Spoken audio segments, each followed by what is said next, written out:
పూణేకు చెందిన ఆనంద్ ఒక ప్రైవేట్ కంపెనీలో ఉద్యోగం చేస్తున్నాడు. 26 ఏళ్ల ఆనంద్కు బంధువులు ఒక సంబంధం తీసుకొచ్చారు. ఆనంద్ తండ్రి రాజేష్కు దీక్ష అనే అమ్మాయి బాగా నచ్చింది. పైగా మంచి కుటుంబం. చదువుకున్న దీక్ష తమ ఇంటికి కోడలిగా రావాలనుకున్నాడు. ఇటు ఆనంద్ కూడా 6 ప్యాక్ బాడీతో సాలిడ్గా ఉంటాడు. పెళ్లి చూపుల్లో ఒకరిని ఒకరు ఇష్టపడ్డారు. కానీ దీక్ష మాత్రం ఒకసారి పెళ్లి కొడుకుతో మాట్లాడాలనుకుంది. అందుకు ఆనంద్ ఒప్పుకున్నాడు. ఒక గదిలోకి వెళ్లిన తర్వాత దీక్ష నేలనే చూస్తూ కొత్త పెళ్లి కొడుకు కళ్ళలోకి చూడలేక సిగ్గుతో నేను నీకు నచ్చానా అని అడిగింది. నువ్వు నాకు నచ్చావు కాబట్టే ఎంతసేపు మీ ఇంట్లో ఉన్నాను, లేదంటే ఆలోచించుకొని చెబుతానని వెళ్ళిపోయేవాడిని. మీ కుటుంబం నాకు బాగా నచ్చింది, నువ్వు అంతకంటే నచ్చావు, మరి నేను నచ్చానా అని ఆనంద్ అడిగాడు. నచ్చావని తల ఎత్తినట్లు ఎత్తి సిగ్గుతోనే చెప్పేసింది. ఆమె మాటలు ఆమె సిగ్గు చూసి ఆనంద్ తెగ సంతోషించాడు. ఇద్దరూ కూడా కాసేపు హాబీస్ గురించి మాట్లాడుకున్నారు. పెళ్లి చూపుల్లోనే దీక్ష ఆనందులు ప్రేమల్లో పడ్డారు. ఇక గది నుంచి బయటకు వచ్చిన తర్వాత మేమిద్దరం ఒకరికి ఒకరు నచ్చుకున్నామని ఓపెన్ గా చెప్పాడు ఆనంద్. ఇక అదే రోజు స్వీట్లు పలహారాలతో ఎంగేజ్మెంట్ లేకుండానే డైరెక్ట్ గా మే 26, 2018 గ్రాండ్ గా పెళ్లి జరిగింది. ఇక పెళ్లిలో మాత్రం దీక్ష ఏమాత్రం సిగ్గుపడకుండా భర్తతో కలిసి స్టెప్పులేసింది. అందరితో సెల్ఫీలు కూడా దిగింది. అంతేకాదు ఆనంద్ తండ్రి ఏర్పాటు చేసిన రిసెప్షన్ లో సైతం దీక్ష తెగ సంతోషంగా అందరితో కలిసిపోయింది. ఆనంద్ సైతం ట్రెడిషనల్ బట్టల్లో మెరిసిపోయాడు.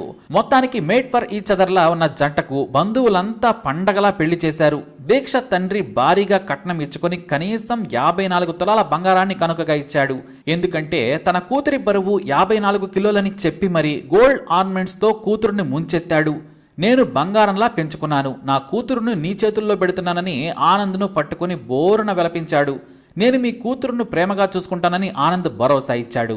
అయితే ఆనంద్ కుటుంబం ఆచారం ప్రకారం పెళ్లి తర్వాత వరుసగా 3 రోజులు 3 రకాల వేడుకలుంటాయి. రిసెప్షన్ తర్వాత 2 రోజులు పూజలుంటాయి. ఆ తర్వాత ఒక రోజు పెళ్లి కూతురు ఇంట్లో భోజనాలు, ఆ తర్వాత మళ్ళీ పెళ్లి కొడుకు ఇంట్లో దగ్గరి బంధువులందరికీ భోజన పలహారాలు పెడతారు. ఇలా 7 రోజులు వేడుకలు ముగుస్తాయి. 8వ రోజు కొత్త జంటకు శోభనం ఏర్పాట్లు చేస్తారు. అందుకే పెళ్లి ముహూర్తానికి శోభనం దినానికి సమయం కుదరాలి, లేదంటే మరో మంచి రోజు చూసుకుంటారు. ఇక దీక్ష ఆనందుల శోభనం కూడా అలానే ఫిక్స్ చేశారు. పెళ్లైన 9 రోజుల లోపే శోభనం పూర్తి కావాలి. అయితే తమ ఇంట్లో ఏర్పాటు చేస్తామని ఆనంద్ తండ్రి చెప్పాడు. కానీ తామే కొత్త జంటను హనీమూన్కు పంపుతామని దీక్ష తండ్రి చెప్పాడు. అందరూ సరేనన్నారు. జూన్ 1, 2018 మహాబలిపురంలోని ఖరీదైన హోటల్లో హనీమూన్ ఫిక్స్ అయింది. 4 రోజులు 3 రాత్రులు ఎంజాయ్ చేసేందుకు అంతా దీక్ష తండ్రి ఏర్పాట్లు చేశాడు. జూన్ 1 కారులో స్వయంగా ఆనంద్ తన కారు నడుపుతూ తన భార్యను పక్క సీట్లో కూర్చోబెట్టుకుని పూణే హైవేపై ఆనందంగా వెళుతున్నారు. ఇద్దరు కారులో కాసేపు ముద్దు ముచ్చట్లతో హాయిగా వెళుతున్నారు. మధ్యలో ఓ చోట రెస్టారెంట్లో కాసేపు ఆగి ఐస్ క్రీమ్ కూడా తిని మళ్లీ ప్రయాణం మొదలుపెట్టారు. సరిగ్గా మహాబలిపురం చేరుకుంటాము అనుకునే లోపే నాకు వాంతయ్యట్లుందని కారు ఆపమని కోరింది దీక్ష. నాకు జర్నీ పడదు, కాసేపు రోడ్డు పక్కన కారు ఆపమని కోరింది. సరేనని ఆనంద్ కారుని ఆపాడు. దీక్ష దిగగానే వాటర్ బాటిల్ ఇచ్చేందుకు కారు దిగాడు ఆనంద్. అంతే, అంతా క్షణాల్లో జరిగిపోయింది. ఆ వెనకాలే 4 వ్యక్తులు 2 బైకులపై వచ్చి ఐరన్ రాడ్లతో ఆనంద్ మీద దాడి చేశారు. చంపొద్దంటూ డబ్బులు తీసుకెళ్లమని కేకలు పెట్టాడు ఆనంద్. దీక్ష దగ్గర ఉన్న నగలు కూడా లాక్కొని పారిపోయారు దుండగలు. దీంతో బోరున కేకలు పెట్టగా రోడ్డు పక్కన వ్యవసాయ పనులు చేస్తున్న కొందరు వ్యక్తులు పరుగున వచ్చారు. పోలీసులకు ఫిర్యాదు చేయగా క్రైమ్ సీన్ కు చేరుకున్నారు పోలీస్ అధికారులు.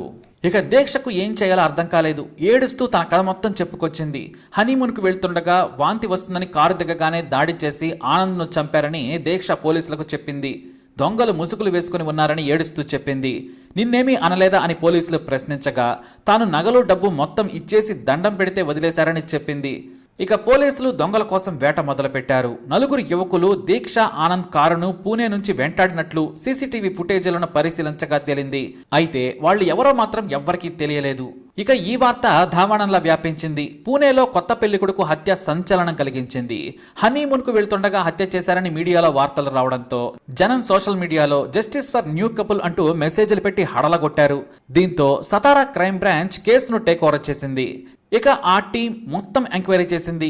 అప్పుడే 2 సాక్షులు బయటపడ్డారు. క్రైమ్ జరిగిన లొకేషన్లో 2 సాక్షులు పూసగుచ్చినట్లు అసలేం జరిగిందో పోలీసులకు సమాచారం ఇచ్చారు. ఆ విషయాలు విని పోలీసులకు మతి పోయింది.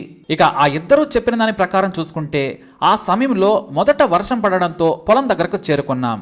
సరిగ్గా మేము పనులు చేసుకుంటూ ఉండగా ఓ కారు ఆగింది. మేము చెట్ల మధ్యలో కూర్చొని ఉన్నాం. ఆ తర్వాత కాసేపటికే ఎండొచ్చేసింది.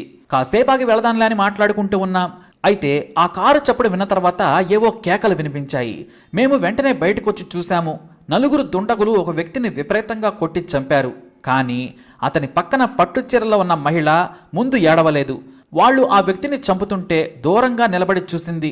ఆ తర్వాత వచ్చిన దొంగలతో ఏదో మాట్లాడి తన దగ్గరున్న నగలను ఇచ్చేసింది. అందులో ఒక వ్యక్తి కొత్త చీరలో ఉన్న ఆ మహిళను కౌగిలించుకుని వెళ్ళిపోయాడు. అందరూ బైక్పై వెళ్ళిపోగానే ఆమె ఏడవటం మొదలుపెట్టిందని చెప్పుకొచ్చారు ఆ ఇద్దరు సాక్షులు పూసగుచ్చినట్లు క్రైమ్ను వివరించడంతో డైరెక్ట్గా దీక్ష ఇంటికి వెళ్లి ఆమెను అదుపులోకి తీసుకున్నారు పోలీసులు. ఇక అప్పటికే పెళ్లై 9వ రోజు మాత్రమే దీక్ష తండ్రి క్రైమ్ బ్రాంచ్ పోలీస్ మీద విరుచుకుపడ్డాడు. నా బిడ్డ చనిపోయి ఏడుస్తుంటే మీరు ఆమెనే అనుమానిస్తారా అంటూ వారిని అడ్డుకునే ప్రయత్నం చేశాడు. కన్న బిడ్డకు పెళ్లి చేయగానే భర్త చనిపోవడంతో ఆయన ఆవేదనలో ఉన్నాడని కొంతమంది అధికారులు సర్ది చెప్పుకొచ్చారు. ఓ గంట సేపు ప్రశ్నలు అడిగి పంపిస్తామన్నారు.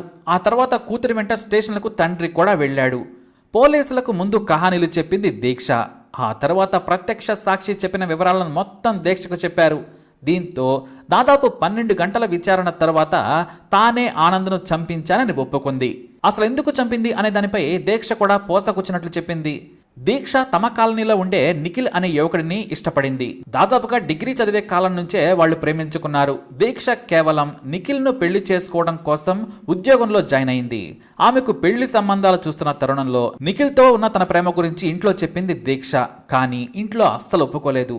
మన కులం వేరు, అతని కులం వేరు, పైగా నిన్ను ఆర్థికంగా సెటిల్ అయిన కుటుంబానికి ఇచ్చి పెళ్లి చేస్తానని దీక్ష తండ్రి చెప్పాడు.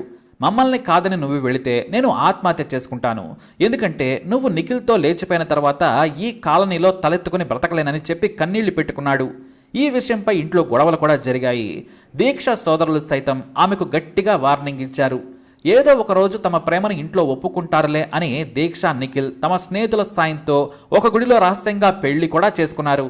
అంతేకాదు, ప్రత్యేకంగా ఒక సింగిల్ బెడ్రూమ్లో ఫ్లాట్ తీసుకుని రహస్యంగా కాపురం కూడా మొదలుపెట్టేశారు.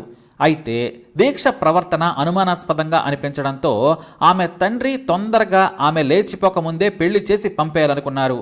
ఆ క్రమంలోనే ఆనంద్తో ఇచ్చి పెళ్లి నిశ్చయం చేశారు. కానీ తన తల్లిదండ్రుల ఆనందం కోసం ఒకసారి పెళ్లై కాపురం చేస్తూ కూడా తనలోని యాక్టింగ్ క్వీన్ని బయటకు తీసింది దీక్ష.